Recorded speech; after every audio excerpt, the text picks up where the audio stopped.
ఆరాధ్యదయమైన స్వామివారి పరకామణితో జరిగితే, ఈ రకంగా అడుగడుగున అవకతవకలు జరిగితే, చైర్మన్, బోర్డ్, ఎగ్జిక్యూటివ్ ఆఫీసర్ అందరూ కూడా ఇందులో ఇరుక్కుపోతే తిలాపాపం తల పిడికడని మీ అందరూ ఇందులో బాధ్యులే.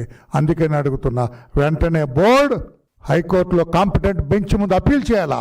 ఈ పరకామణి కేసు అవార్డు డిజాల్వ్ చేసి సునిశ్చితంగా దర్యాప్తు చేయాలి, చేయించమని హైకోర్టు ఆర్డర్ ఇస్తే ఇవ్వచ్చు.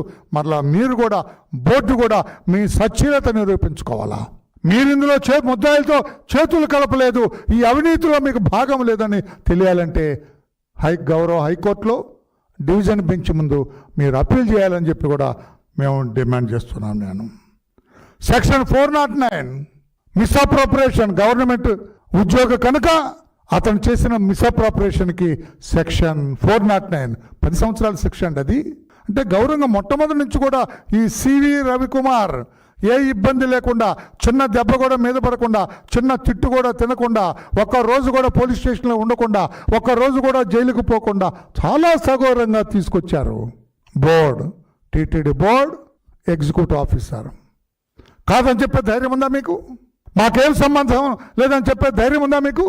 409 కూడా యాడ్ చేసి దర్యాప్తు చేయమని చెప్పి కూడా అంటున్నాం. సీరియస్ ఇన్వెస్టిగేషన్, టీటీడీ అఫీషియల్స్ మీద, చైర్మన్ మీద కూడా సీరియస్ ఇన్వెస్టిగేషన్ చేయాలని చెప్పి కూడా సిఐడిని మేము కోరుతున్నాం.